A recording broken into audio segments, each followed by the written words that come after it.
this should be a short video because in itself this doesn't cause any massive reroutes. This is a trick simplifying old setups we used to have. It will cause reroutes, and everyone in the Discord already knows about D6 backdoor. But this video is not about D6 backdoor, this is about Coyote climb. All previous setups for executing an air climb used some sort of abuse/animation cancelling to make sure we were exactly at the right spot to cancel the end animation of the ladder climbing.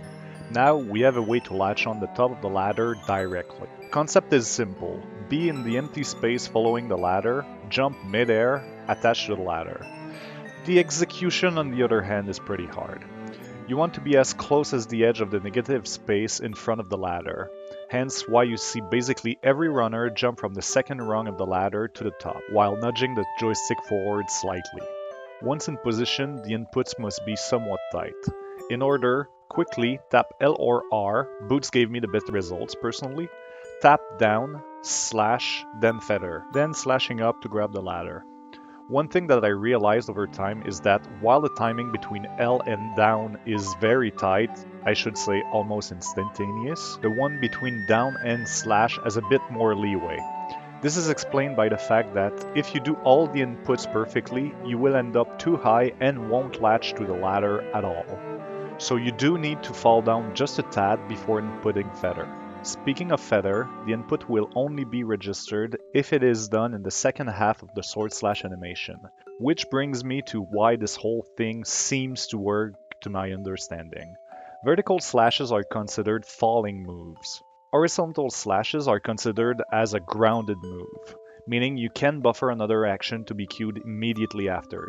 In our case, Rock's Feather, which also requires us to be grounded, allowing us to jump. In order to trigger an horizontal slash while in midair, both shield and boots wind up, allowing to sword slash. And since those actions are considered grounded moves, it will launch an horizontal slash which is grounded. To recap, tap L and down almost simultaneously, tap slash a few frames afterwards, tap feather a few frames afterwards. The advantage of this trick is in its quick retriability. Having to juggle the bourblin or chicken is immensely annoying and slow. Combined to this, it allowed us to mess around more with invisible wall mechanics. Turns out you can guarantee a jump out of a shield block, hold shield, slash, then feather. Which is the way I am now doing all the air climbs wall movement. For AK skip, I line up Link's body with the ledge below using approximately this line. I get to the corner while holding shield, sword slash feather, hold up only after the feather input, and once Link has started falling, I hold down. For Flame Cape skip, I fast glide to the corner while holding R, sword slash, feather, and I make sure to get to the other invisible wall just to make everything much safer.